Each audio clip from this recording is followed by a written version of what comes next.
یہ آپ زیادہ دور نہیں جائیں، میرے پاس یہاں پر حوالہ جات بہت سارے موجود ہیں. کتاب التعریفات میر سید شریف جرجانی کی کتاب، اس کے اندر میر سید شریف جرجانی رحمہ اللہ نے غوث کی تعریف یہ کی ہے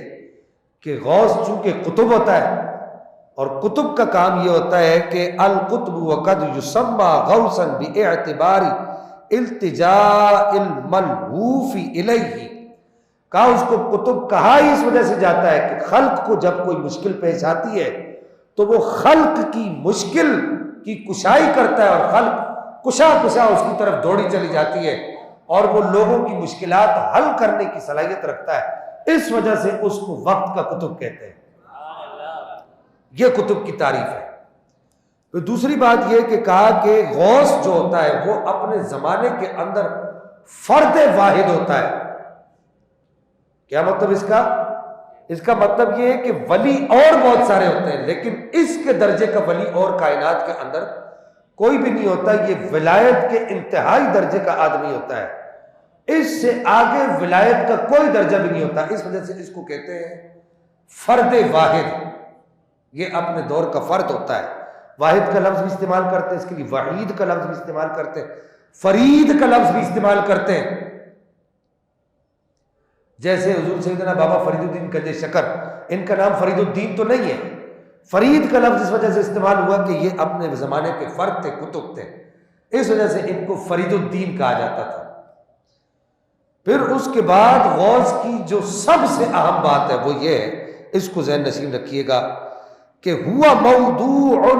موضوع نظر اللہ فی کل زمان، کہ وہ جو غوث ہوتا ہے اللہ جل مجدہ الکریم کی نگاہ رحمت ہر وقت اس کے سینے پر پڑتی رہتی ہے. اونچا بولے سبحان اللہ. یہ باتیں آپ کو ہر جگہ پتہ نہیں لگیں گی، آپ دل سے سنا کریں اس کو. پھر کہا کہ اللہ جل مجدہ الکریم نے اسے اپنی طرف سے طلسم اعظم عطا فرمایا ہوتا ہے کہ وہ کائنات اور موجودات باطنہ و ظاہرہ میں اس طرح سرایت کرتا ہے کہ جس طرح روح بدن میں سرایت کرتی ہے، کہ پوری کائنات کے اندر جتنی بھی اشیاء ہیں ان تمام اشیاء پر اللہ جل مجدہ الکریم اس کو تصرف دیتا ہے، اس کو یہ طاقت دیتا ہے، اس کو یہ ہمت دیتا ہے کہ وہ پوری کائنات میں جس وقت جہاں چاہے، جیسے چاہے، جس طرح چاہے، جب چاہے، کرنا چاہے کر سکتا ہے. یہ غوث کا کام ہوتا ہے، یہ اس کا مقام ہوتا ہے. اور پھر اس کے بعد کہا کہ غوث کا جو اس کے بعد جو مرتبہ ہے، کہا کہ اس کے قبضے میں عام فیض کا ترازو ہوتا ہے.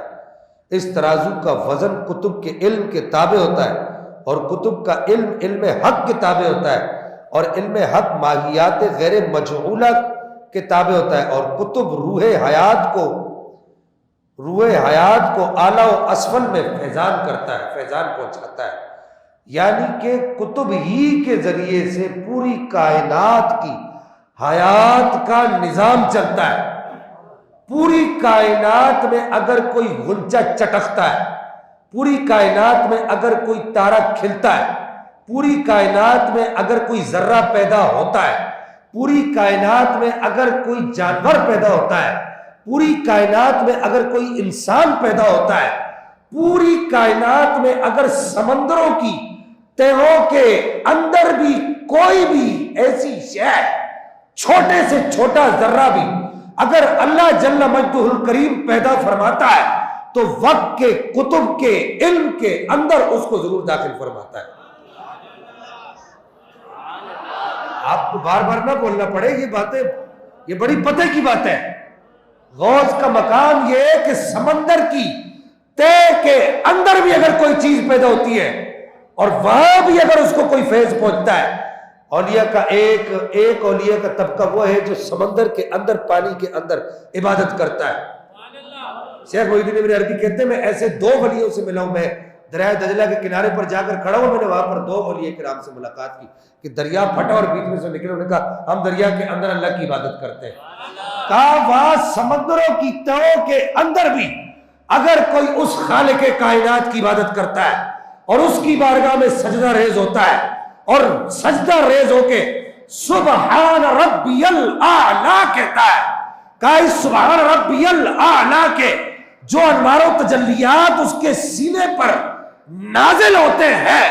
تو وہ اللہ جل مجدہ الکریم اس کتب کے واسطے سے نازل فرماتا ہے۔ سید ابن عابدین شامی کے نام سے کون واقف نہیں ہے؟ سید ابن عابدین شامی جیسا آدمی سید ہے، نبی پاک کی اولاد ہے، اور انہوں نے بھی اس بات کو لکھا کہ کتب جو ہوتا ہے، اگلی بات سن لو کتب کے بارے میں،